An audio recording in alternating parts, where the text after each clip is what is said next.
Baik rekan-rekan, mulai dari Sabang sampai Merauke, saya Bebi dari Ekspektasi Indonesia. Kita ketemu lagi everyday webinar. Ya, setiap malam kita webinar ya. Nah, malam hari ini Ekspektasi Indonesia menyajikan salah satu sahabat saya, Lin Dandi. Ya, saya nggak perlu nyebutin siapa beliau, Anda googling saja. Ya. Yang penting umurnya lebih tua saya kayaknya.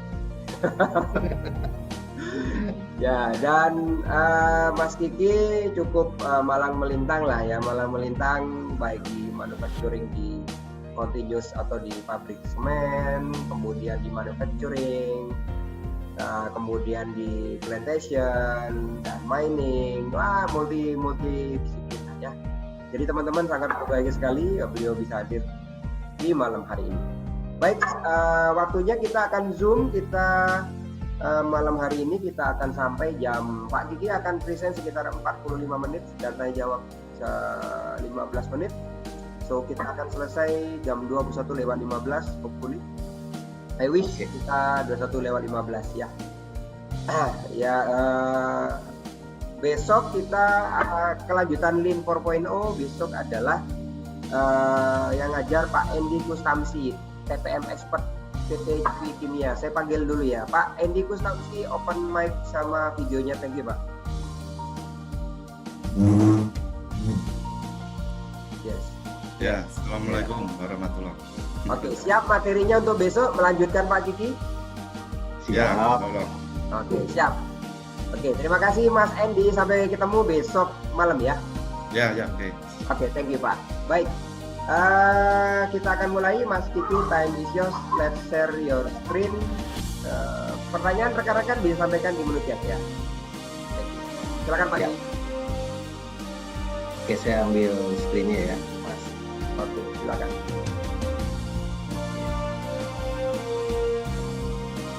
That's good, clear? Udah ya, kelihatan ya? Kelihatan. Baik, silakan Pak Yu. Ya. Oke, teman-teman, assalamualaikum warahmatullahi wabarakatuh. Selamat malam, salam sejahtera bagi kita semua. Oke, terima kasih teman-teman Eci dan juga Mas Bembi ya. Saya jadi kangen lagi nih ke continuous improvement ya. Jadi sebenarnya bidang saya sekarang di human capital Pak ya. Tapi kalau lihat darah saya, sebenarnya darah saya adalah operational excellence, sama seperti teman-teman. Cuma saya sejak 2010 ya mulai banting setir ke HR ya, 2008 lah mulai. Tapi saya masih aktif terus mengikuti perkembangan continuous improvement dan sebagainya sampai bisa dikontribusikan ya. Ya, ini adalah sharing materi saya yang ketiga undangannya. Yang pertama saya sudah lakukan di Trakindo Group ya. Kemudian saya juga diundang oleh Indofood Group juga. Nah, ini adalah yang ketiga. Jadi mudah-mudahan ini bermanfaat ya. Oke. Ini sekilas mengenai saya. Menurut saya nggak usah dibacakan lah. Pokoknya saya sekarang di HR lah pokoknya ya. Dulu di manufacturing sama condition improvement. Kemudian ada 5 topik yang akan saya share hari ini ya. Karena waktu saya sharing juga dengan teman-teman dulu banyak pertanyaan, Pak ini gimana nih Lean atau continuous improvement atau operational excellence di industri 4.0, gimana integrasinya. Nah, kemudian ya saya bedah beberapa literatur dari konsultan, dari referensi, dari hasil riset di Eropa. Kemudian saya sudah dengan materi yang simple malam ini. Oke, kemudian sebenarnya prerequisite kita untuk Lean 4.0 sebenarnya kita harus paham dulu ya apa sih sebenarnya yang terjadi di industri 4.0 ini ya, entah dari apa yang berubah dan sebagainya. Karena kenapa? Pergerakan industri 1.0 sampai ke 3 itu gradualnya tertata dengan baik. Jadi orang tidak melihat sebuah perubahan yang signifikan. Tapi begitu 3 ke 4 orang pada kaget ya. Banyak perusahaan yang collab, banyak perusahaan yang baru datang dan sebagainya yang tidak disangka dan sebagainya. Contohnya adalah Gojek ya. Saya sebenarnya dulu pernah ditawarkan tahun 2015 ya, gitu.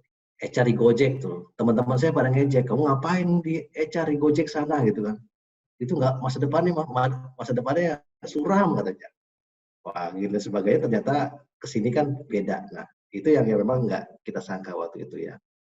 Nah, jadi pergerakannya itu memang cukup signifikan ya. Makanya kalau dulu kita misalkan bicara continuous improvement itu step by step seperti kura-kura, sekarang kura-kuranya pakai roket belakangnya gitu kan. Itu yang bedakan di industri 4.0 ini ya. Terjadi lompatan yang sangat signifikan ya, di mana smart factory sudah mulai ya. Saya juga cek kemarin teman saya di pabrik sepatu ya, itu akan dahsyat ya. Nanti kalau jadi pakai robotik itu hanya membutuhkan kurang lebih dari 5 orang. Padahal saat ini untuk membuat satu sepatu sepasang itu butuh 150 orang. Nah, ini lagi dikembangkan dengan teman-teman saya juga di perusahaan sepatu-sepatu seperti Nike, Adidas, dan sebagainya. Itu yang akan terjadi nanti di prosesnya. Nah, ini di bawah ini adalah yang smart factory, artificial intelligence, dan sebagainya. Itu akan terjadi. Ya. Contohnya sekarang kita di HR ya. Jadi kita membuat semacam kayak screening untuk mencari orang dengan spesifikasi, hanya klik dimasukkan, seluruh dunia kita bisa cari orangnya. Perlu buka LinkedIn dulu, buka lain sebagainya. Nah, kita sudah bisa melihat, kita hanya nyari di Indonesia, batasi Indonesia, spesifikasinya ini, kita klik nanti langsung kesaring. Gak perlu lagi nanti orang rekrutmen nyari-nyari dan sebagainya. Nah, itu salah satunya yang sekarang terjadi di dunia HR. Ya. Nah, kemudian ini adalah yang teman-teman mungkin udah sering lihat ini ya, perbedaannya dari 1.0 ya. Dulu kita mulai daripada mechanical dan steam, kemudian mass production ya, ketika itu Ford udah mulai muncul, kemudian masuk ke Toyota dan sebagainya, automation, komputer, dan sekarang kita masuk ke cyber physical, IoT, dan sebagainya. Ini yang bedakan ya. Nah, ini juga akan nanti mempengaruhi ya ke dalam contohnya value stream mapping-nya, akan lebih banyak tools industri 4.0 ini akan muncul di situ ya. Oke.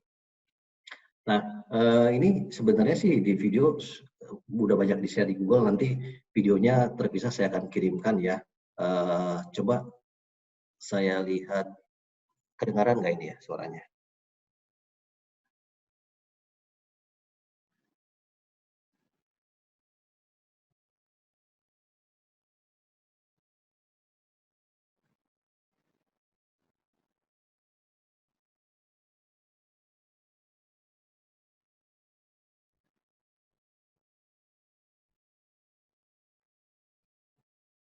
Ya. Nggak kedengaran Mas Diki, di sana aja, disampaikan aja. Ya. Ya. Tadi kedengaran nggak Mas tadi? Yang tadi? Nggak kedengaran. Ini? Nggak. Oke. Ya. Jadi ya nanti videonya saya share. Jadi intinya gini. Dari industri 4.0 ini artinya ada semacam perubahan yang cukup signifikan ya di situ ya. Di mana di dalam video tersebut juga nanti ada yang sifatnya bagaimana industri 4.0 di Indonesia juga ada. Ya, kemudian bagaimana kesiapan daripada fokus di negara kita. Ada 2 video nanti yang saya share PMB. Nah, itu adalah prerequisite kita untuk bagaimana kita mengaplikasikan, mengintegrasikan dengan Lean ya, lebih kepada ke area sana ya. Nah, kemudian kalau kita lihat ya, beberapa pakar ya dari si Klaus bahwa akan terjadi ya penggabungan teknologi yang baru antara dunia fisik dan digital dan juga biologis. Ya, itu yang membuat perbedaannya. Dan juga Kanselir Jerman juga bilang bahwa transformasi komprehensif dari keseluruhan aspek produksi melalui menggabungkan teknologi digital dan internet dengan industri yang konvensional. Dan juga dari government juga sama ya, integrasi dari physical ya, GPS ke Internet of Things dan juga IOS. Nah, itu akan menjadi perubahan yang signifikan ya. Itulah yang membuat juga bagaimana sekarang orang berlomba-lomba ya untuk mengarah ke sana ya. Jadi tidak pandang bulu perusahaan apapun. Bahkan nanti ada contoh juga di industri makanan, bagaimana nanti cara bikin makanan itu orang quality-nya, orang semuanya, IoT-nya sama artificial intelligence-nya itu sudah di cover sama mesin ya. Hilang beberapa prosesnya. Nah, ini adalah prinsipnya yang daripada industri 4.0 yang harus kita pahami dulu. Jadi itu nanti akan terjadi pertukaran fungsi antara mesin dan berbagai peralatan industri dan manufacturing ya. Jadi nanti tidak ada lagi pencatatan QC, pengecekan QC, kemudian lain sebagainya sifatnya dulu dikerjakan manusia, nanti akan diganti oleh mesin. Yaitu prinsip yang pertama. Jadi ketika nanti kita mendesain value stream, mendesain sebuah Pokayoke atau error proofing dan sebagainya, ini interoperability itu akan masuk ke dalam proses tersebut ya. Kemudian berikutnya adalah semuanya akan diputuskan oleh setiap proses dan kemungkinan problem solving yang sifatnya daily itu tidak akan terjadi lagi. Jadi nanti tidak ada lagi istilahnya practical problem solving. Nah, karena di setiap prosesnya ada automation, desentralisasi terhadap keputusan, bahkan bisa langsung bertindak. Ya. Nah, kemudian yang berikutnya adalah virtualization. Jadi kemungkinan adanya monitoran dan komunikasi ke mesin-mesin yang berbentuk visual, juga mempermudah memperlanjutkan semua produksi dan juga lain sebagainya. Ya. Ini adalah yang prinsip yang ketiga. Kemudian yang keempat, ya semuanya itu akan real time, cepat, mau di Amerika, mau di Indonesia dan sebagainya. Ya. Contoh simpel kemarin saya baru mentransformasikan level-level pekerja yang non-core, kita pindahkan ke partner kita atau ke supplier kita. Nah, salah satu yang kita hilangkan adalah pekerjaan seperti cleaning service, OB dan sebagainya. Misalkan dia kerja, kita berikan misalkan di salah satu site di Kalimantan atau di Sumatera. Perusahaan tersebut itu bisa langsung real time melihat apakah pekerjaan checklist kebersihannya itu sudah dilakukan belum dari Cina, dari Singapura dan sebagainya. Jadi begitu dia klik proses, maka akan link real time ke seluruh dunia perusahaan tersebut. Nah, itu juga terjadi. Ya. Kemudian modularity, kemampuan ini menambahkan mengenai proses produksi terkait dengan meningkatkan kemampuan mesin yang lama digunakan kembali. Prinsip ini sangat berhubungan yang pertama, jadi berkaitan. Ya. Kemudian service oriented. Nah, sekarang itu semua orang memanfaatkan cyber system, bisnis, sumber daya, internet. Empat ini nanti ke dalam kita melakukan operational excellence, total productive maintenance, dan sebagainya. Ini akan digunakan, ya. 4-6 prinsip ini, ya. Kalau tidak nanti kura-kuranya nggak pakai roket, ya. Kura-kuranya ya kayak dulu, ya. Slow but sure, gitu kan. Itu bedanya. Kalau ini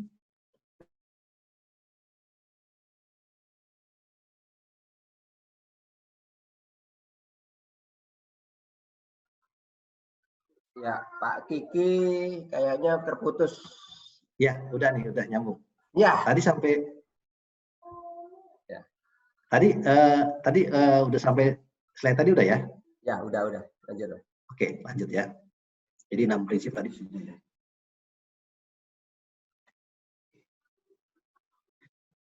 Share screen lagi ya? Yap. Ya, di-share lagi. Saya harus share screen lagi.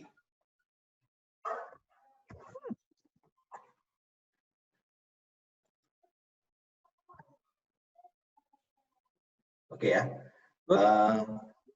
Namun di balik itu nanti ada kemudahan ditawarkan di industri 4.0 ini ya. Dampak negatifnya antara memang ada potensi ancaman pengangguran itu akibat apa sih ada. Kerusakan alam akibat eksploitasi juga ada, masif destruktif ada, serta marak hoak dan sebagainya juga ada. Itu adalah terjadi. Nah, di dalam beberapa literatur mengatakan bahwa sebenarnya industri 4.0, Lean 4.0 itu tetap ya orang SDM itu sebagai kunci utama sama pengembangan teknologi ya. Jadi kemarin waktu saya share di Trakindo sama Indofood, mereka orang-orang CI pada khawatir juga, Pak, kita orang CI nanti kehilangan kerjaan dong. Oh enggak, saya bilang tetap CI itu ada design thinking processes dari orang CI tetap ada. Cuma nanti kan dibantu sama IT dan teknologi. Ya, tidak akan hilang ya fungsi pekerjaan tersebut. Ya. Nah, jadi ini ada beberapa contoh prediksi pekerjaan yang akan berkurang drastis. Yang pertama customer service digantikan oleh mesin, kemudian juga supir nanti akan ada juga udah otomatis ya. Kemudian kasir bank juga sudah hilang ya Bapak. Sekarang kalau ke bank kan sepi ya, nggak pernah ngantri ya. Kemudian juga translator juga akan hilang.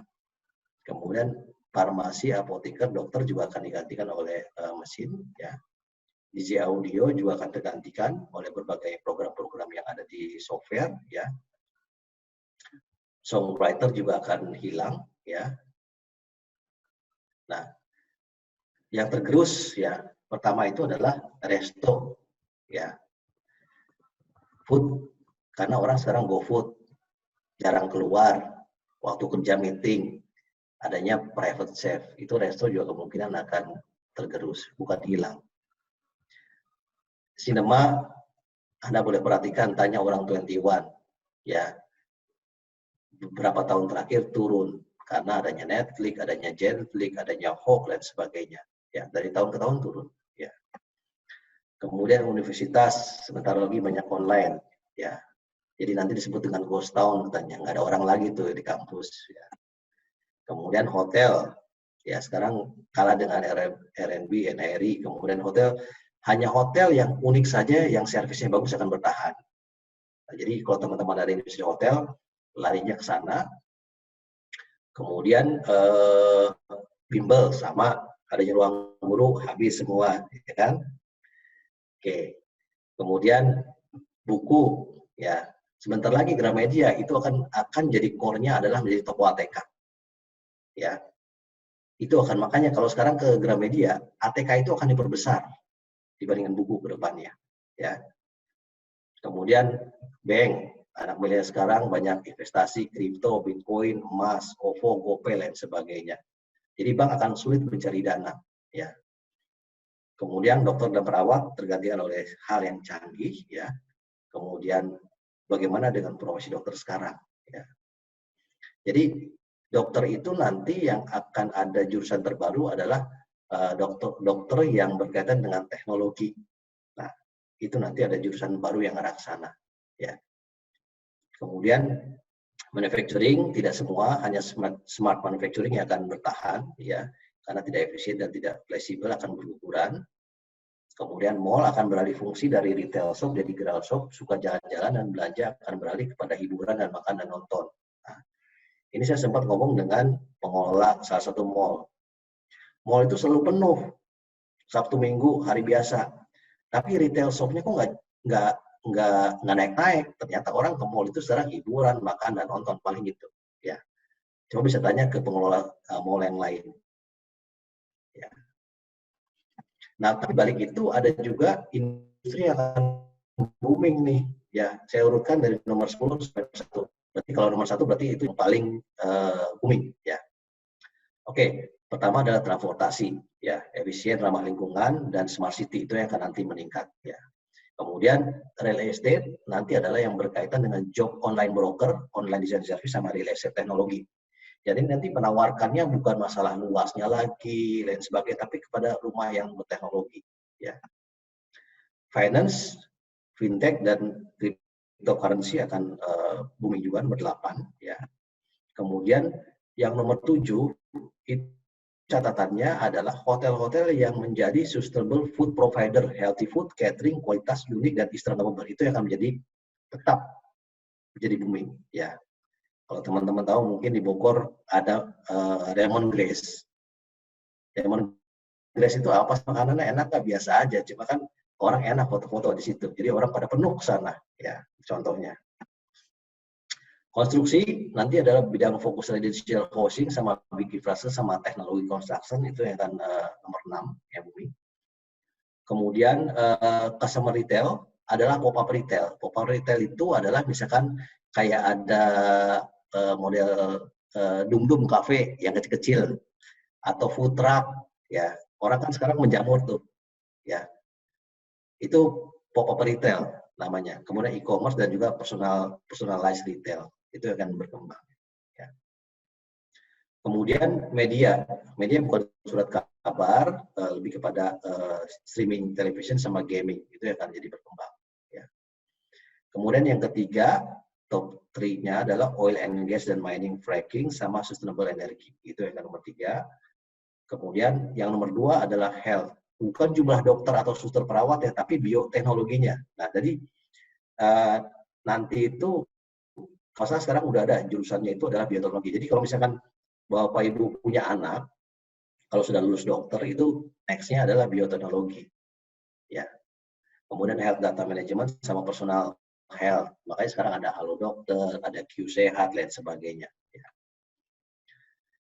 Yang pertama adalah nomor 1 adalah cloud computing, machine learning dan juga artificial intelligence dan juga big data analysis. Itu adalah top 10 industri yang akan booming di industri 4.0. Mungkin dari teman-teman semua ada salah satu atau salah duanya yang mungkin masuk di dalam top 10 ini ya. Nah, kemudian dampak dari perubahan industri 4.0 itu adalah dari siklus produksinya ya, akan lebih cepat, keamanan mesinnya itu juga sangat kita butuhkan, karena kenapa di zaman teknologi ini begitu ada permasalahan sedikit semuanya akan merusak ya, atau disasternya itu akan lebih tinggi ya. Makanya keamanan teknologi industri itu, IT itu penting teknologi ya. Karena dalam produktivitas berkelanjutan, model layanan bisnisnya berubah total ya. Kemudian adanya smart factory dan juga rantai nilai industri yang akan berubah ya. Pendidikan skill akan berubah dan juga faktor sosioekonomi dan juga teknologi ya. Itu yang akan berubah ya.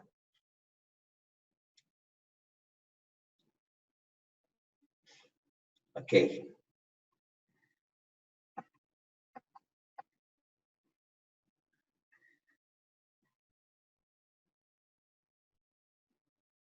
Halo, Mas Wiwi masih kedengaran ya?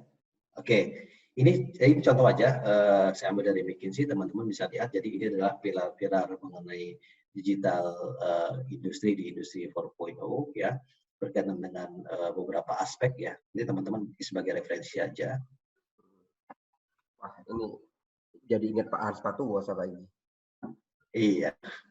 Dan juga ini juga sama ya, elemen industri yang ada di industri 4.0 ini adalah bagian daripada beberapa sources juga, hampir sama dengan tadi, ini dengan dari PwC, tapi nanti ini yang lebih simpel adalah saya lihat adalah ini ya, yang akan saya jadikan nanti di framework saya adalah yang ini ya.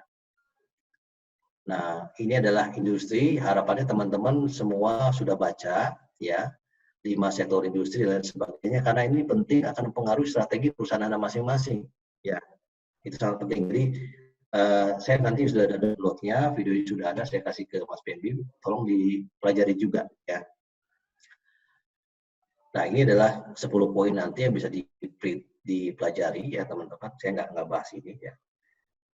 Nah, ini adalah 10 skill di era industri 4.0 ya. Teman-teman yang orang SDM, orang continuous improvement, ini mulai shifting, diskusi sama tim SDM-nya. Yang pertama itu adalah kompleks problem solving, karena di zaman sekarang itu masalah itu bukan satu ya. Jadi kita nanti ada namanya modul mungkin berikutnya adalah kompleks problem solving ya, CPS. Nah, kemudian ke depannya ada seperti itu. Nah, tapi dibantu biasanya oleh mesin ya. Kemudian yang kedua adalah critical thinking, kemampuan berpikir kritis. Creativity nomor 3. Nomor 4 ada people management, mampu menggerakkan orang, karena di zaman sekarang itu butuh kolaborasi dengan tujuan bersama. Coordinating with others. Yang keenam adalah emotion intelligence. Kenapa? Di zaman sekarang ini semua serba terbuka, semua serba open, transparan. Ya, sering-sering emosi pasti. Ya, Makanya emotional intelligence itu adalah nomor 6 kompetensi yang dibutuhkan. Kemudian judgment dan decision making, karena begitu cepatnya perubahan, maka keputusan juga harus cepat. Ya. 8 adalah sekarang semuanya service oriented. Jadi tidak ada lagi nanti ada customer satisfaction survey, tidak ada lagi. Kayak Gojek, begitu kita naik bintang 4, bintang 3, bintang 1. Ya, semuanya real time service oriented. Kemudian negosiasi, kemampuan dalam bernegosiasi meyakinkan bahwa kita adalah win-win solution, dan juga yang ke-10 adalah cognitive flexibility. Ya. Ini adalah 10 skill di era industri 4.0 yang nanti akan juga harus dimiliki oleh para pelaku continuous improvement di ECI lah ya, semuanya ya. Nah, sekarang yang nomor 2 adalah berkaitan dengan ini hasilnya kemarin itu banyak pertanyaan, banyak diskusi. Pak, sebenarnya industri 4.0 ngikutin Lean atau continuous improvement, atau continuous improvement ngikutin industri 4.0. Bagaimana nih? Nah, jadi dari beberapa research itu di bawah tabel yang pertama itu adalah bahwa Lean Management enablers toward Industrial 4.0. Itu ada 1, 2, 3, 4, 5, 6, 7, 8, 9, 10 orang yang berpendapat. Terus Industri 4.0 advance daripada Lean Management yang mengatakan itu hanya 5. Kemudian positive correlation between Lean Management sama Industri 4.0 3 orang. Nah, jadi kesimpulannya adalah Lean Management itu enablers toward Industrial 4.0. Ya, itu yang banyak authors menyimpulkan ke arah sana. Ya. Nah, kemudian manajemen ini yang kesamaan antara Lean Industry dan 4.0 adalah sama-sama manajemen employee support dan komitmen adalah yang paling utama. Ya, sama-sama itu. Ya. Kemudian Industri 4.0 sama Lean 4.0 sama-sama memiliki tujuan utama, yaitu fleksibilitas, produktivitas dengan kondisi yang sangat kompleks dan suatu ketidakpastian. Speed, quality, fleksibilitas, dan produktivitas masih ya sama. Ya. Kemudian own dan belonging, ya sama-sama sebuah bisnis proses utama core dalam organisasi sehingga sepenuhnya dijalankan oleh tim, tidak dapat di-outsourcingkan. Ya. Kemudian customer value juga sama, ya dipetakan ke dalam rantai nilai atau value stream untuk mengurangi dan menghilangkan pemborosan dan dilakukan perbaikan secara terus-menerus dengan siklus PDCA. Ya. Kemudian yang kelima adalah menggunakan teknologi dan automation. Ya, sama-sama memiliki desain dalam proses kepada teknologi dan otomasi yang menggantikan fungsi manusia, penyederhanaan fungsi mekanis, dan berpindah kepada artificial intelligence, IoT, dan sensor, dan dengan shifting. Nah, ini adalah tabel kombinasi. Bagaimana sih kombinasi antara Industri 4.0 sama Lean Method? Ya, di sebelah kiri itu ada Industri 4.0. Di sebelah kanan itu, yang atas itu adalah Lean Method. Jadi matriksnya seperti apa? Oh, kalau kita bicara mengenai additive manufacturing, berarti yang apply di situ adalah just in time, ya, TPM, single minute exchange of dies, itu adalah menjadi korelasinya, kerjasamanya. Plug and play apa? Ya, TPM, ya. Kalau TPM 1, 2, 3 itu lihat di bawah ya. Kalau yang pertama itu autonomous maintenance, yang kedua itu plant maintenance, yang ketiga itu early product and equipment management. Nah, jadi ini disebut dengan tadi enabler maupun kolaborasi itu terjadi di sini, ya, menurut pakar-pakar tadi yang melakukan risetnya. Jadi tidak bisa terpisahkan. Hejungka, Kanban, VSM masih kepakai, 5S, Johnny Ing, Andon, dan sebagainya masih terpakai juga. Ya, cuma diakselerasikan dengan Industri 4.0 untuk mendapatkan yang sebelah kiri. Ya. Nah, ini dari McKinsey mengatakan, dari BCG ya, saya ambil juga bahwa kalau misalkan di atas Lean jalan sendiri, ya. Kemudian yang di bawah yang kuning Industri 4.0 jalan sendiri juga, ya. Maka hasilnya akan berbeda, ya. Akan lebih dari 40%, ya. Kalau itu terjadi penggabungan. Oleh karena itu praktisi daripada continuous improvement juga, ya, harus paham Industri 4.0 itu apa saja prinsip dan juga tools yang digunakan. Ya, jadi penggabungan dua inilah yang akan menjadi meningkatkan akselerasinya. Terjadinya salah satunya adalah terjadinya smart factory ataupun robotik dan sebagainya. Nah ini ada contoh video ya, tapi nggak perlu kedengaran ya. Ini contoh di industri makanan ya. Ini sih ya.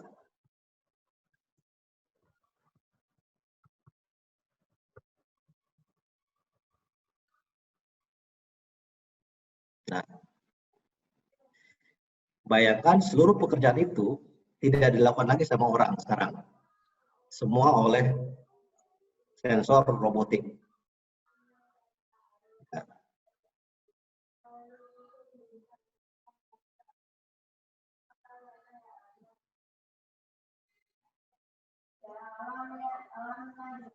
Ya, defect semua cek real time. Ya, tidak lagi menggunakan manusia. Yang kan kalau ini terjadi di Indonesia, ya.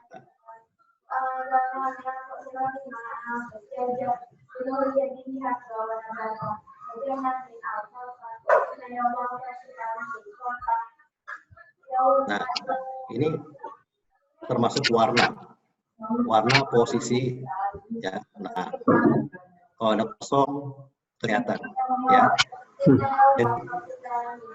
Jadi kedepannya nih industri makanan teman-teman ya yang akan terjadi.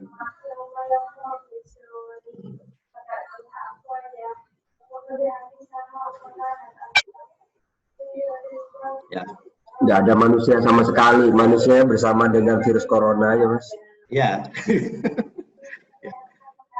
Bahkan sampai brandingnya, warna itu akan ketahuan. Ya, kodenya semuanya. Ya. Kalau tes rasanya bagaimana Pak? Asin, manis, pedas. Tes rasa kalau di makanan. Kenapa Pak? Tes rasa. Oh, tes asin, rasa. Manis, pedasnya kemana ya? Oh, kalau itu tadi dia berkaitan dengan proses dari mulai setelah jadi Pak. Jadi di sebelumnya ini dia ada proses mixingnya Pak. Ya, mixingnya itu memang tidak ada tadi. Langsung prosesnya adalah sudah jadi proses sampai packing. Ya. Do the first right Pak. Ya, ya. Jadi tidak ada lagi, itu prosesnya sudah pasti dengan robotik itu racikannya benar karena tidak ada manual Pak. Ya. Oke ya, kira-kira gitu. Nah, ini akhirnya saya coba kemarin pikirkan gimana frameworknya ya. Kalau yang pakai yang dulu aja kan sudah nggak berlaku dan sebagainya. Nah, kemudian akhirnya coba saya pikirkan lah ya. Kan kita dulu selalu bilang bahwa oke, ini masih berjalan ya, framework sebagai lean culture sama leadership tetap jalan ya. Cuma yang bedakan lean culture sama leadership yang sekarang itu adalah bagaimana leadership sekarang itu aware terhadap perubahan industri 4.0 terhadap teknologi, ya. Itu yang membedakan. Kalau dulu kan misalkan, oke, leadershipnya go to Gemba Gembisi Kumbutsu, oke. Sekarang nggak cukup kayak gitu, ya. Nah, seperti biasa di sebelah kanan itu adalah berkaitan dengan speed dan flexibility, itu masih sama. Kemudian juga creating quality-nya juga sama, masih ada semua, tetap toolsnya. Kemudian lean metric-nya juga ada. Nah, yang membedakan adalah seluruhnya itu akan dilingkari oleh tools industri 4.0. Ya. Jadi nanti kan kita kadang bicara mengenai waste elimination. Nanti waste elimination itu sudah dihilangkan sama mesin, sama teknologi. Ya. Kemudian misalkan kalau kita mainkan contoh misalkan kita melakukan autonomous maintenance, ya. Perawatan mandiri, ya nanti perawatannya autonomous maintenance-nya oleh mesin gitu kan. Begitu mesin merasakan agak sedikit sakit, dia akan membenarkan diri sendiri. Ya, itulah yang membedakan nanti ya antara yang dulu framework dengan sekarang. Jadi di tengah itu sengaja saya taruh tengah. Kenapa? Karena itu akan menjadi integrasi ke seluruh lean tools yang sifatnya fundamental ataupun dua pilar yang ada sebelah kanan dan sebelah kiri. Ya, oke. Mungkin nanti kedepannya saat ini juga 5S juga sama ya. Selama ini kan kita pakai garis atau visual, dengan adanya tools industri 4.0 itu bukan hanya garis yang ada ya. Tapi kalau misalkan orang melewati itu kena sensor, nanti mesin ngomong, kamu melanggar aturan, nah misalkan gitu, ya. Nanti akan berubah ke arah sana. Prinsip dan konsepnya tetap sama, tapi dalam implementasinya akan membeda, itu aja sih, ya. Nah, kemudian di dalam Lean Management Framework itu kan selalu kita bicara mengenai managing people. Kita bicara lean organisasi, lean eksekutif dan sebagainya sampai ke bawah, ya. Nah, kesemuanya ini, ya, kalau kita bicara managing people, berarti ada creating excellent leadership itu akan terjadi. Ya. Dan yang kedua adalah bicara managing proses, ya, tools yang terjadi dan sebagainya itu akan menimbulkan efektif dan efisien. Nah, kemudian yang ketiga adalah manajemen performance, ada true note-nya di mana, roadmap-nya, kemudian ada creating organization performance excellence. Ketiga framework yang dulunya itu hanya seperti ini, sekarang itu industri 4.0 itu akan masuk ke dalamnya, ya. Jadi nanti tidak ada lagi tuh di value stream itu ada namanya gerobak manual, gambar manual, nggak ada lagi nanti, ya. Udah berbeda dengan teknologi, ya. Itu adalah yang akan membedakan nanti, ya.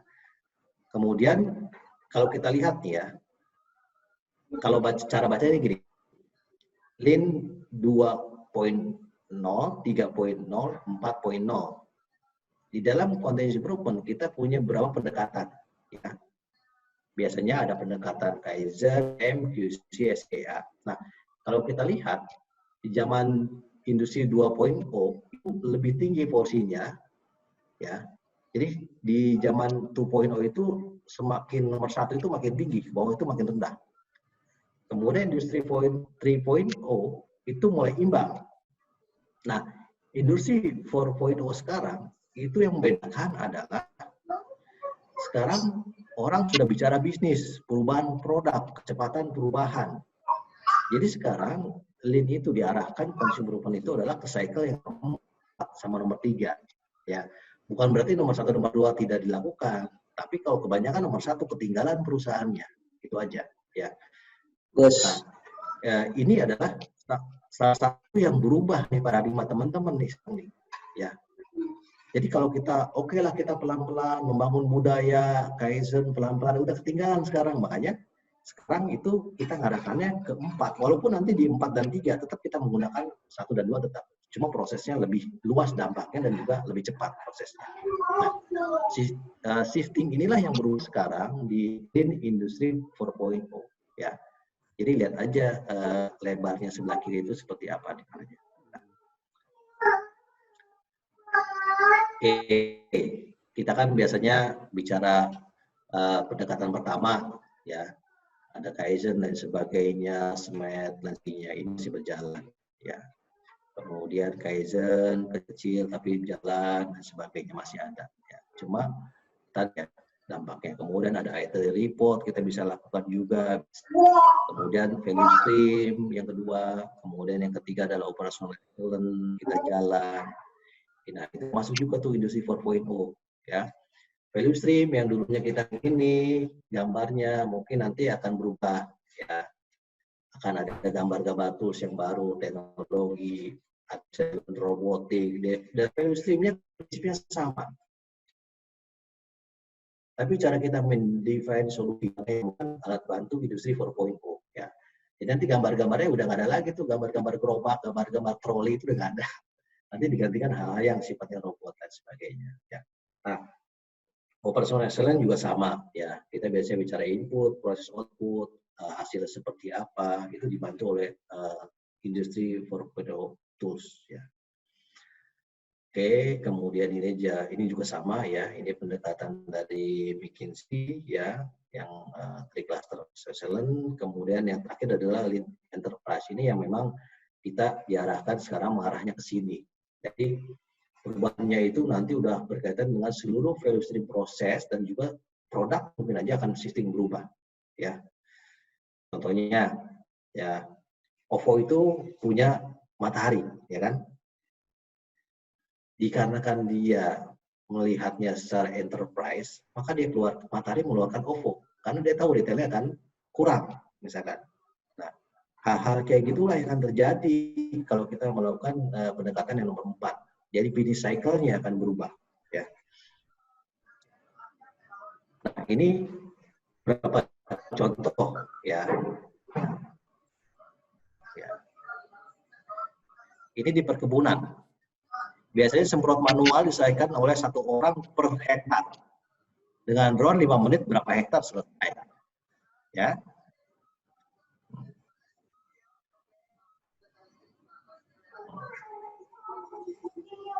Ya.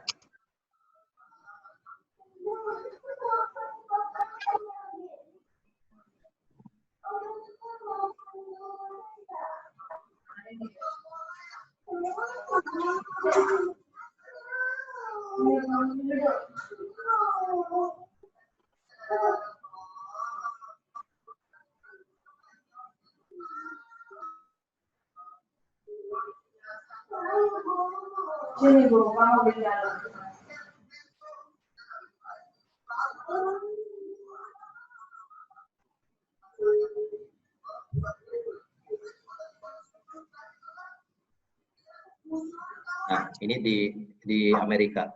Ya.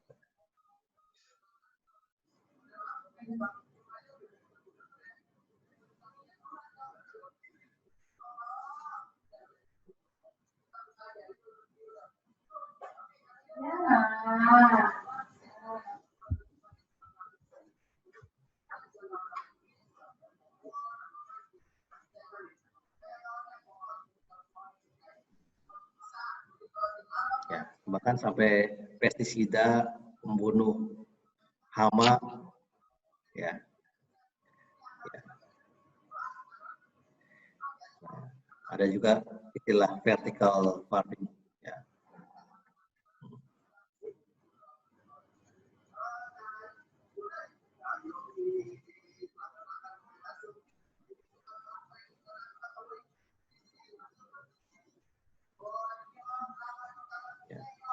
Ini saya percepat ya. Nah, ini juga teknologi sama ya. Ini panen, cabut, nanam, satu jalan. Ya.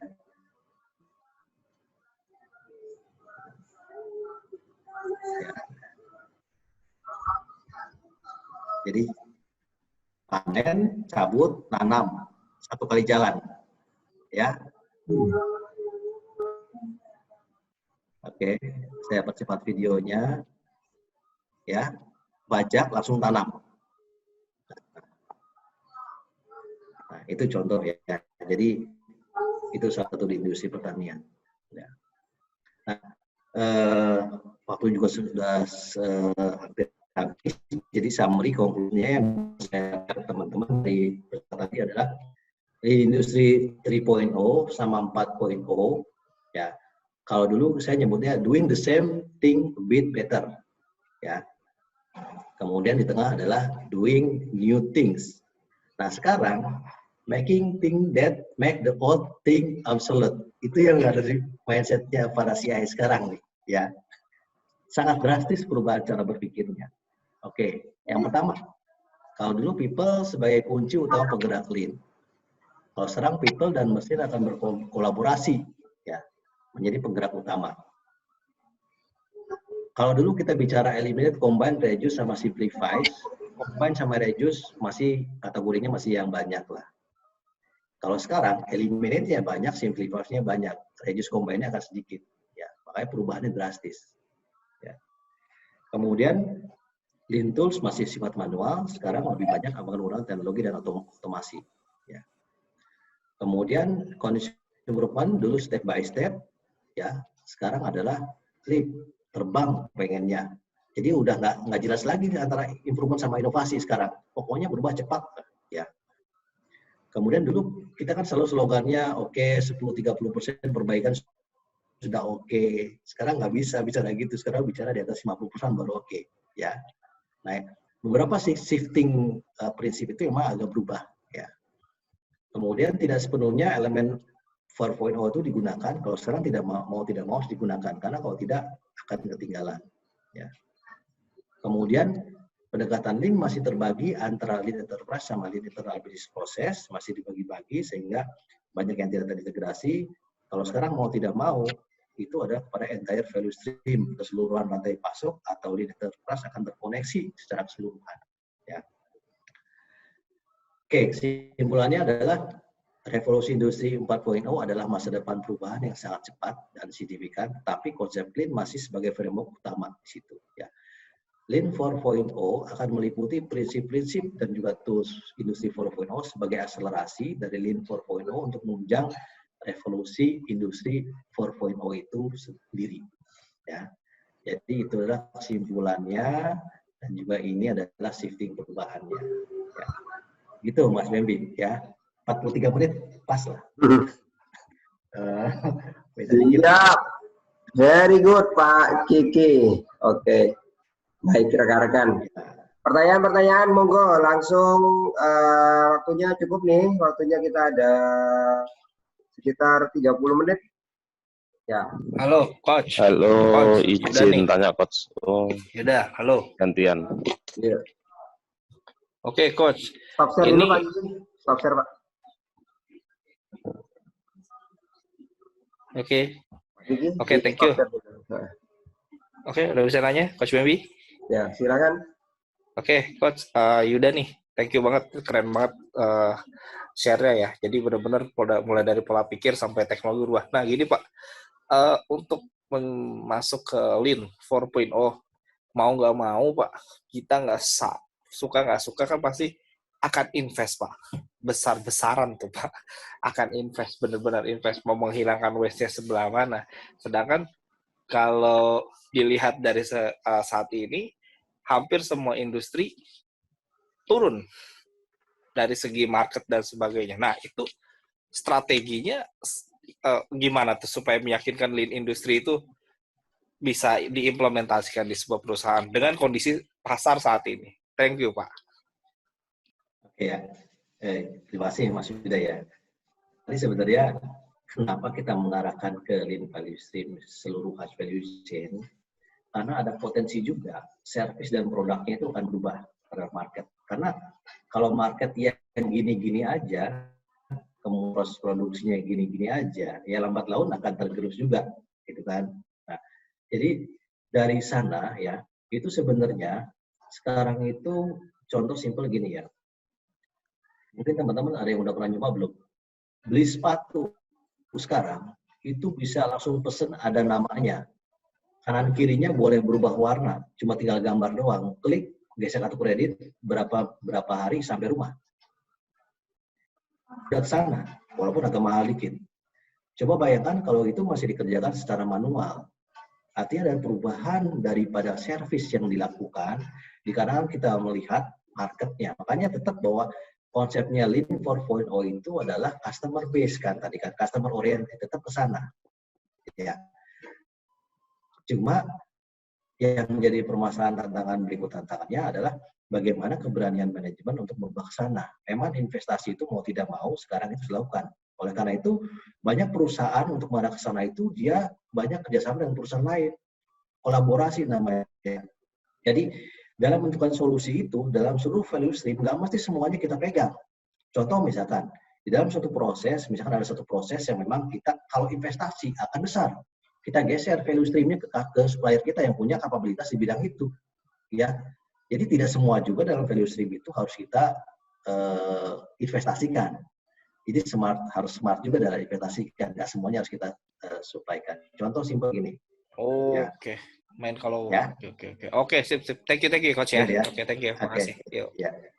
Terima kasih Mas Yuda. Mas Yuda Jalan Raya Bogor Mas Kiki. Iya. Oke. Ya. Tanya Coach. Mas Yusuf Wibowo, silakan. Iya, baik.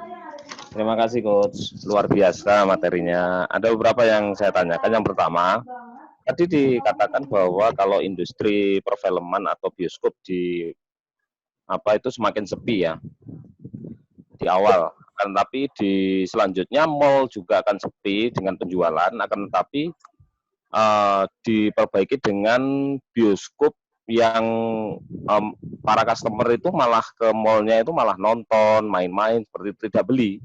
Jadi kan ada sebuah kontradiktif ya. Tapi ini kalau saya simpulkan tergantung dari manajemennya, tergantung kreativitasnya seperti apa dikemasnya sehingga menangkap peluang pasar. Betul. Seperti itu. Ya. Yang kedua, Yang kedua yang saya tanyakan, dengan percepatan teknologi yang semacam ini, bagaimanakah tip dan triknya untuk SDM-nya, kita menyiapkan SDM-nya mengarah ke sana. Mungkin itu aja Coach Kiki, terima kasih. Terima kasih Mas Yusuf ya. Jadi yang pertama tadi adalah memang yang akan tergerus adalah satunya adalah bioskop ya. Tapi bioskop yang tidak berinovasi itu yang akan hilang ya. Inovasi itu banyak ya, baik dari segi teknologi dan sistemnya, orang bisa lain sebagainya, sekarang digabungkan dengan kafe dan sebagainya. Tapi memang lambat laun bioskop itu akan tergerus ya. Netflix sekarang sebulan bayarnya berapa coba? 100 ribu kalau salah kan? Bisa nonton bermacam-macam ya. YouTube udah terbuka ya. Memang ketika orang ke mall itu dia nonton, tapi yang nonton ke bioskopnya itu akan berkurang jumlahnya. Jadi saya juga sudah dapat beberapa data dari beberapa bioskop, memang mereka agak menurun ya. Karena dengan banyaknya kayak online yang berbayar lebih murah. Kemudian yang kedua, strategi SDM-nya pertama adalah yang pasti bicara dengan orang HR-nya adalah yang 10 kompetensi itu harus masuk ke dalam istilahnya technical kompetensi bagi karyawan dimasukkan. Itu udah wajib ya. Yang kedua adalah harus berani investasi ya, meng-hire orang-orang yang di bidang teknologi ya. Makanya sekarang itu perusahaan-perusahaan yang ingin bergerak ke sana, dia hire-nya nggak tanggung-tanggung. Orang mantan Bukalapak, orang Tokopedia dibajak ya. Kemudian orang Alibaba dan sebagainya kalau berani invest ya, karena kita untuk teknologi 4.0 Lean 4.0 kita nggak bisa lagi mengembangkan kompetensi yang seperti itu dari internal, nggak mungkin. Tapi istilah HR itu namanya strategi bajak istilahnya kasarnya. Jadi kita harus membajak orang-orang itu ya. Itu Mas Yusuf jawabannya. Jadi nggak bisa lagi nge-build dari internal dengan teknologi sekarang. Harus membajak langsung orang yang sudah expert. Baik, terima kasih Coach. Berarti investasi juga luar biasa ini. Iya, investasi ke orang. Terima kasih Coach. Iya. Ya. Oke. Silakan. Yang lainnya. Pertanyaan kedua dari Mas ini yang bentar saya urut, ada yang di atas tadi sudah tanya. Ilham Reza Saputra. Mas Ilham langsung aja open mic Mas Ilham. Thank you Mas. Oke, Coach, terima kasih Coach Kiki, bagus sekali membuka wawasan ya di industri 4.0. Ya, jadi pertanyaannya, saya di mining kontraktor, Coach. Ya, dari para board ini ya, direksi kayaknya udah, wah kita harus menuju 4.0 nih, gitu kan. Mining mana Pak? Saya di mining kontraktor di Kalsel. Cuma saya di Jakarta di head office ya. Jangan-jangan kontraktor saya lagi. Kontraktornya Pak Kiki malah gitu. Kayaknya kita belum Coach, belum. Nanti kalau ada kesempatan mungkin saya bisa jadi kontraktornya Pak Kiki. Ya, jadi gini Coach, ya, dengan semangat 4.0 para direksi bilang oke, kita bikin program dengan CCTV, kita lihat sehingga kita bisa melihat progres tambang kita gitu Coach ya. Cuma saya ngelihatnya itu tidak dibarengi dengan SOP, tidak dibarengi dengan resource yang cukup, sehingga hanya sekedar jadi tontonan saja, tidak ada analisa, tidak ada apapun di sana. Hanya semangat 4.0-nya saja gitu loh. Nah, saya sih ngelihatnya sebagai pemborosan gitu Coach ya. Nah, pertanyaannya kira-kira nih kalau kita mau mengimplementasikan industri 4.0 dengan benar, step-stepnya seperti apa nih Coach? Supaya ya pemborosan-pemborosan seperti ini nggak terjadi gitu loh. Oke. Ya. Yang pertama, pasti yang 6 prinsip tadi harus dijalankan ya. Ya, yang tadi 6 tadi itu bisa dijalankan dalam kita kan orang CI itu kan orang design thinking, jadi yang 6 itu terjalan. Nah, biasakan kalau melakukan ide itu adalah sampai close loop. Kalau hanya pasang CCTV aja itu namanya bukan artificial intelligence, nggak ada hasil yang bisa dianalisa. Pasang CCTV itu outcome-nya apa keputusan dari mesin yang bisa memberikan informasi kepada board, kepada orang operation. Jadi ketika mendesain thinking prosesnya itu, pastikan bahwa yang kita implementasikan itu adalah sampai cycle-nya ada sebuah minimal ada sebuah analisa yang keluar. Ya, harapannya sih sampai langsung ke decision. Misalkan kalau misalkan ada CCTV orang kontraktor mining lagi nyetir dump truck misalkan. Kalau cuma CCTV doang kan nggak ada manfaat ya. Tapi kalau CCTV itu terintegrasi dengan sebuah sistem, maka akan ada peringatan atau mesinnya bisa stop dan sebagainya, mesin mati. Itu kan sebuah keputusan. Ya. Jadi ketika kita diskusi dengan BOD itu, kita sebagai orang CI meyakinkan bahwa digitalisasi yang sekarang kita lakukan itu adalah harus sampai ke dalam proses decision, automated decision. Ya. Bukan hanya, oh iya dia ngantuk. Nah, bukan gitu, tapi adalah kemudian dari data yang banyak juga ada dianalisa, ya ngantuknya itu kenapa karena sebagainya. Ya, jadi pertama strateginya adalah boardnya sendiri harus tahu konsep industri 4.0 itu apa. Ya, kalau mereka nggak tahu kan pokoknya seolah-olah yang elektronik ada visual sensor itu adalah industri 4.0, bukan belum tentu. Ya, jadi kita harus paham maknanya seperti apa. Jadi biasakan kalau desain seperti zaman sekarang itu sampai ke decision kalau bisa ya. Ya. Itu Mas Ilham. Ya, jadi intinya sebelum industri 4.0 lebih ke arah tools-nya gitu Coach ya. Tapi semangat di balik itu lean kemudian improvement itu itu semangatnya ke sana gitu ya Coach. Iya, sangat ke sana dan mereka board-nya harus paham konsepnya industri 4.0 itu seperti apa ya. Oke, Coach. Ya, terima kasih, Coach. Ya. Baik, pertanyaan berikutnya dari Pak Fuad Harhara. Monggo Pak Fuad langsung. Ya, terima kasih banyak Coach Kiki. Ya, makasih Fuad. Ini kita diskusi. Pertanyaan saya itu kesiapan kita Coach di Indonesia ini dalam menghadapi 4.0.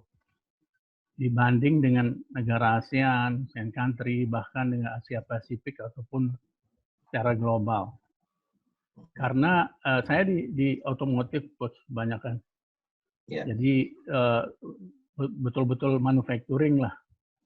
Yeah. Nah, di mana di Indonesia saya lihat bahkan kita 3.0 pun belum full dibanding negara-negara yang saya sebutkan tadi. Kira-kira bagaimana Coach dari riset atau penelitian selama ini? Silakan. Oke. Pertama, tantangan di Indonesia dalam manufacturing adalah change management, perubahan kesiapan orang dalam menerima sebuah teknologi. Itu yang jadi tantangan utama ya, karena dengan menggunakan teknologi itu otomatis kompetensi seseorang dan sebagainya itu requirement lebih tinggi ya. Pertama. Yang kedua adalah sebenarnya kesiapan kita sudah cukup bagus Pak, karena sekarang kita IoT-nya sudah cukup bagus ya. Programmer hebat juga sudah ada ya. Contohnya Gojek, Bukalapak dan sebagainya, Tokopedia bisa canggih seperti itu ya. Bahkan sampai akhirnya Alibaba, AliExpress investasi ya ke Lazada dan sebagainya. Nah, secara kesiapan teknologi sebenarnya sudah cukup mumpuni ya. Cuma yang jadi tantangan terbesar memang adalah dari segi SDM-nya. Ya, coba kalau misalkan Bapak sekarang kita punya operator yang biasanya tahunnya masang ban, kualitasnya seperti ini. Kemudian berikutnya nanti dia akan memegang beberapa pekerjaan yang banyak dengan sistem automation dan sebagainya. Dan juga bagaimana mengoperate mesinnya. Nah, memang keuntungan Indonesia saat ini ya, memang diuntungkan dari segi labor cost yang memang tidak tinggi negara Eropa dan Jepang ya. Kalau mungkin Bapak nanti saya kirimkan contoh video otomotif VW dan Mercy yang lain sebagainya, Bapak kaget kali Pak, nggak ada orang di pabriknya Pak. Ya. Saya punya, cuma saya kasih. Jadi memang tantangan utama adalah kesediaan dari SDM, kemudian juga berkaitan dengan rokok itu Pak, kalau nggak dibatasi automation-nya, itu habis itu Jawa Tengah itu bisa collab ya, Kudus Pati itu bisa collab ya, digantikan teknologi, nggak perlu orang lagi di pabrik rokok. Nah, jadi salah satunya kita masih terlindungi oleh regulasi, ada juga intervensi ke sana, tapi intinya adalah kesiapan daripada SDM yang paling utama. Kalau infrastruktur dan teknologinya, orang-orangnya sudah siap sebenarnya, Pak. Ya. Jadi kalau misalkan Bapak lihat di negara lain kan, mungkin Bapak kalau ke Jepang dan sebagainya, ya itu kalau meriksa mesin mobil yang scratch lagi, itu udah nggak pakai orang. Jadi ada mata sensor masuk ke dalam lubang-lubang mesin. Ya, itu ada videonya juga. Ya. Jadi semua proses itu akan dilakukan oleh robotik nantinya. Ya. Pelan-pelan sih nanti yang sifatnya proses pengecetan sudah pakai, kemudian assembling beberapa komponen sudah pakai. Jadi di Indonesia itu nggak bisa langsung berubah gratis mungkin Pak ya kalau untuk otomotif ya. Nanti akan shock juga mungkin dari segi bisnis dan perekonomian. Ya. Itu Pak Fuad Pak ya. Ya betul Pak. Mungkin saya ini kan sedikit Pak. Kalau tadi Alibaba, Gojek, Bukalapak itu bukan industri manufaktur Pak yang di apa namanya. Jadi kita nggak bisa membandingkan dengan ke sana. Jadi yang tadi Bapak kasih sebut contoh BMW atau industri otomotif Pak. Itu yang saya lihat kalau saya ke lapangan, ya memang kita masih jauh Pak. Bahkan kita seolah-olah akan lompat dari 2,5 ke 4 gitu Pak. Ke 4 betul. Iya, tiganya pun kita belum Pak. Industri manufacturing sekali lagi Pak, yang benar-benar padat di dalamnya itu banyak robotik dan lain sebagainya yang masih jauh kita Pak. Nah itu yang saya khawatir sehingga competitiveness kita nanti kalau kita tidak bersama-sama mereka maka kita akan jauh lagi ketinggalan. Ya betul Pak. Ya. Mungkin itu. Ya, betul Pak. Jadi maksud saya tadi bicara Tokopedia dan sebagainya adalah sebenarnya kita juga memiliki orang-orang yang pintar Pak teknologi, gitu kan. Itu sebenarnya nanti bisa di-hijack juga tuh ke perusahaan otomotif di Indonesia, ya.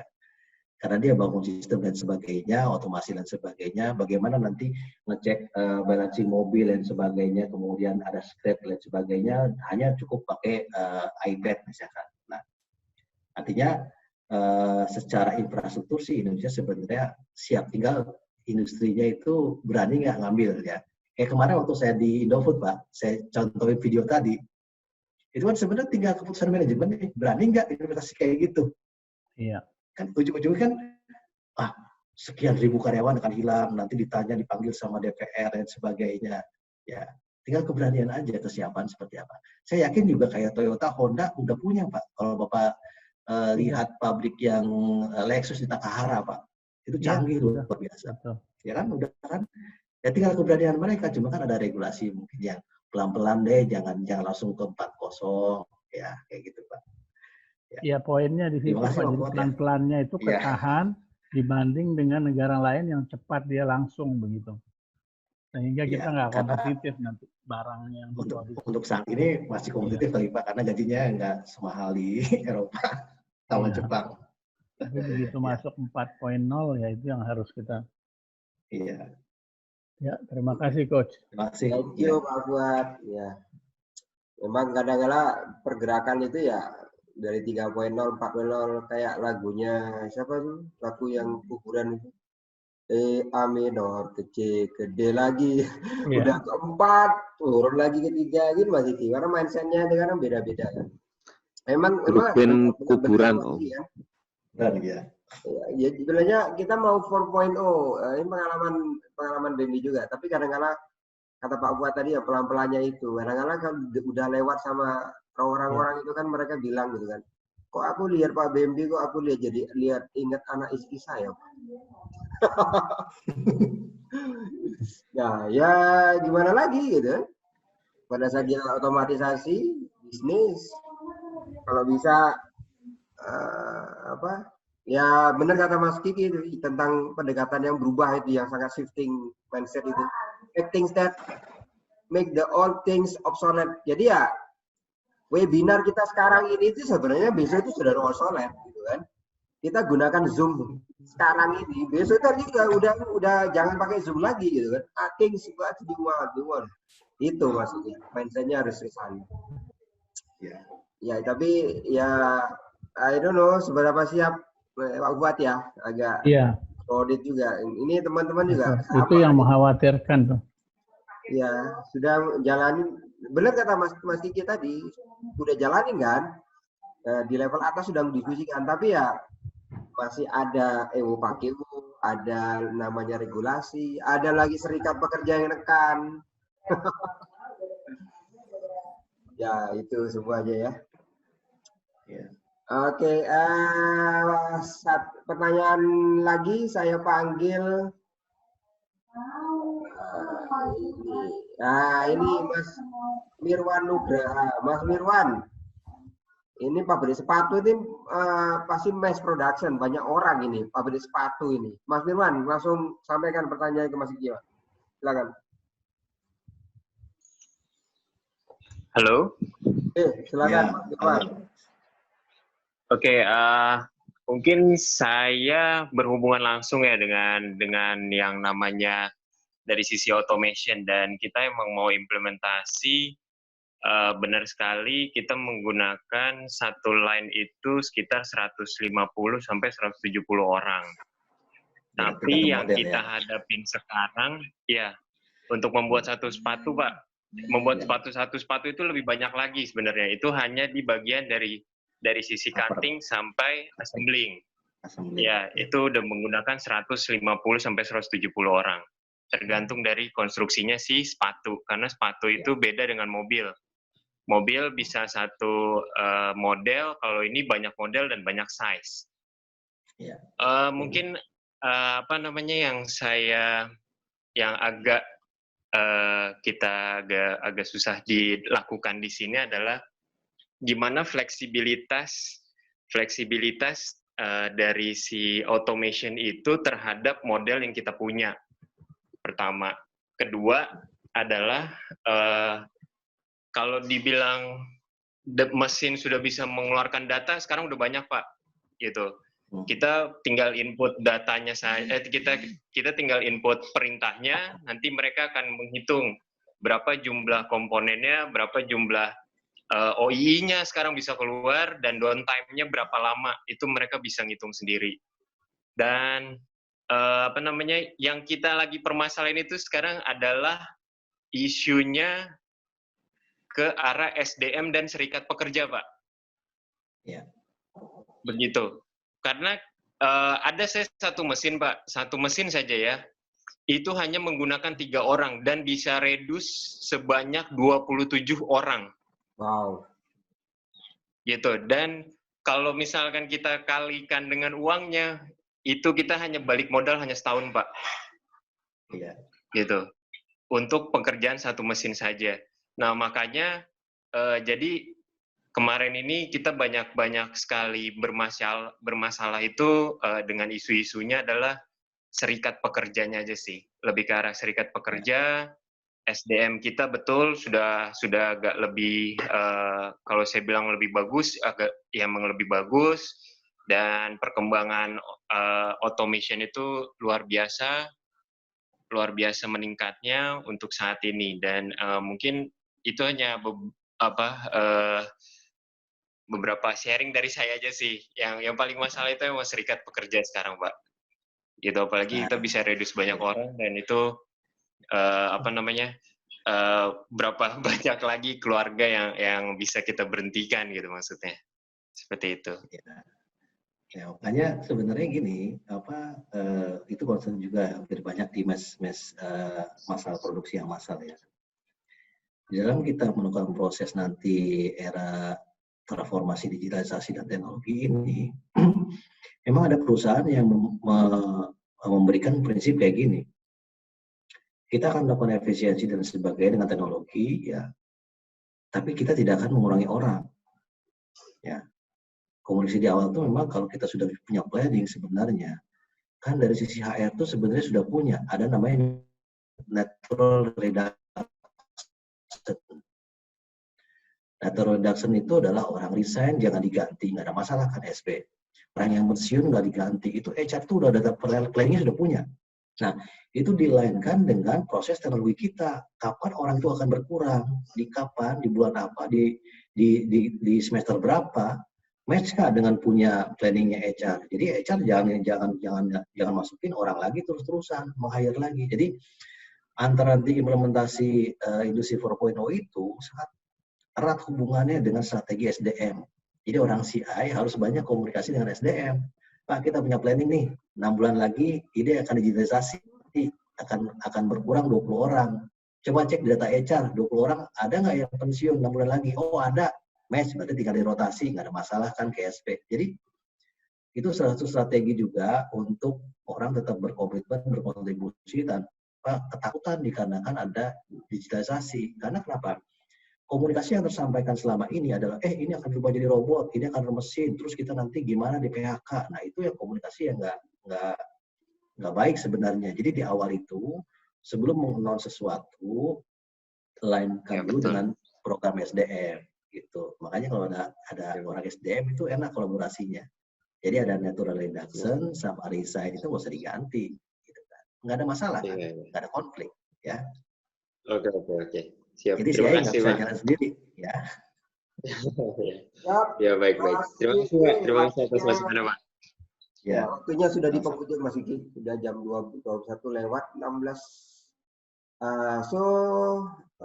Stop share dulu, Mas. Stop slide. Oke, saya stop. Oke.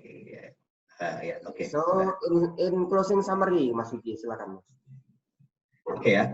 Jadi summary-nya gini. Pertama, praktisi CI ini harus memahami ya industri konsep 4.0 itu seperti apa ya. Kemudian yang kedua, apa yang akan terjadi di Indonesia ya. Ada juga yang industri 4.0 versinya pemerintah Indonesia ya.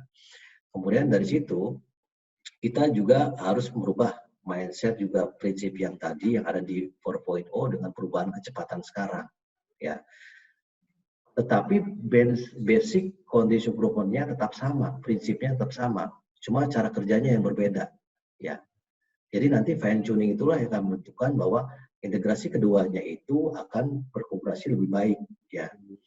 Kemudian juga ini tidak bisa dilepaskan satu persatu, Lean jalan sendiri, CI jalan sendiri, atau industri 4.0 jalan sendiri. Ya ini harus saling terintegrasi, ya. Kemudian mulai mendorong sekarang CI itu scope-nya adalah enterprise atau value chain-nya lebih besar karena itu akan berdampak kepada sustainable bisnisnya kita sendiri ya dibanding kita bicara masalah yang improvement dan sebagainya sifatnya masih terpecah-pecah ya. Saya rasa sih itu aja Mas Bem ya, semoga bermanfaat ya informasi yang cukup sederhana ini ya. Ya, teman-teman tetap semangat lah ya, walaupun saya sudah semangat ngutangin orang. Nggak banyak. sangat bermanfaat. Karena apa? Kita kan satu payung Pak Fuad. Mas Kiki juga stres juga kan. Pokoknya di tangan 20% lah gitu aja. Oke teman-teman, kita close malam hari ini. Saya Bembi dari Jakarta mengucapkan terima kasih atas segala bantuan Pak Kiki, teman-teman yang hadir ada tadi sudah sampai 68 orang, beberapa juga turun. Tapi sebelum closing saya mau manggil, ini kawan dekat kita bertiga Mbak Pak Kiki. Pak Adi Wicaksana, PKM Consultant nama. Pak Adi, komen Pak. Halo. Adi, pada Wera. Pada Wera ada tuh, pada Wera tuh. Pada Wera yang terkenal itu Pak Anyan juga tuh. Lain. Halo pada Wera, ngobrol dong. Pada Wera, open mic. Menyimak. Malam Pak Dawera. Malam. Okay. So Pak Adi Wicaksana, ini alumni PKM Consultant semua ini kan. Saya muridnya PKM soalnya. Oke, Pak Adi kasih feedback tentang acara kita. Bukan hanya ini, khususnya untuk ini secara umum Pak Adi. Monggo Pak.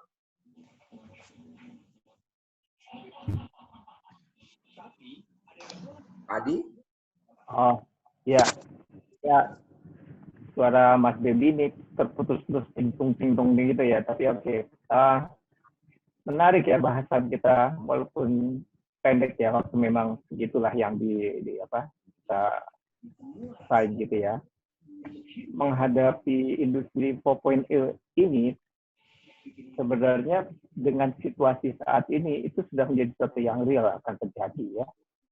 Banyak hal yang sebenarnya kita seperti seolah-olah oke, kita melihat dulu proses nggak taunya situasi yang terjadi saat ini menuntut kita untuk cepat masuk dalam industri itu. Nah, terpulang pada diri kita masing-masing. Menariknya gini, pertanyaan dari saya, yang membuat kita bisa bertahan hidup sampai saat ini itu apa? Pasti banyak orang mengatakan, ya karena oksigen, ya itu nggak usah dibahas gitu ya, karena udah pasti gitu ya. Tapi yang menarik adalah yang membuat kita bisa hidup sampai sini adalah kemampuan kita untuk bertahan.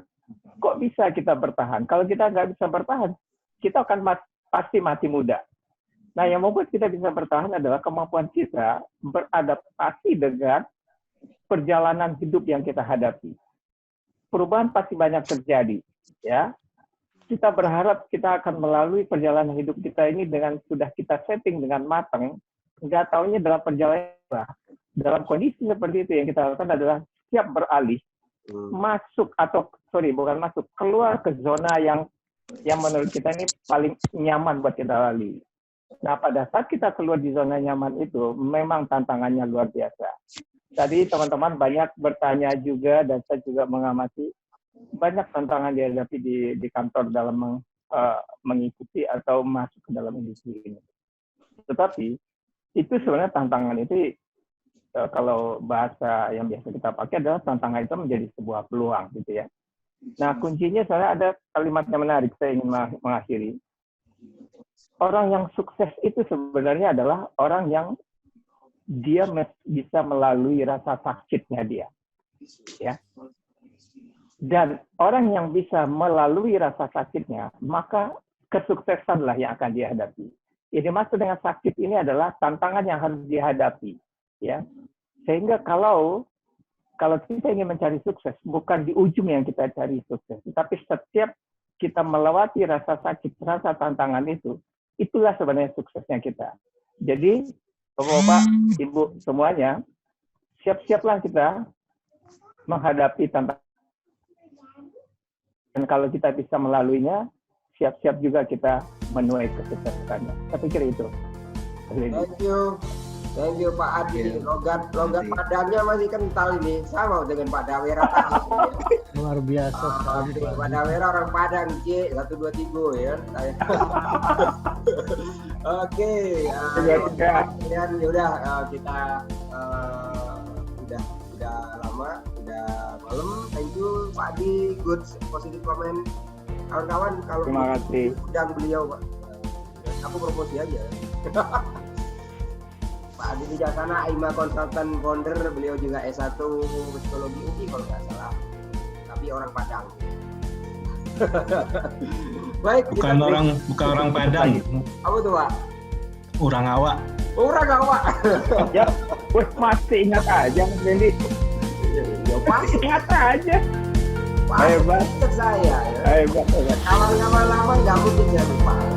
Profilnya Mas ingat saya di sini. Profil Mas Adi ingat, Pak Dawera juga ingat. Pak Dawera itu alumni kalau nggak salah Singapura NIS Teknologi ya. Wait, Oke, tutup close. Thank you very much. Assalamualaikum warahmatullahi wabarakatuh. Waalaikumsalam. Waalaikumsalam. Waalaikumsalam warahmatullahi wabarakatuh. Terima kasih.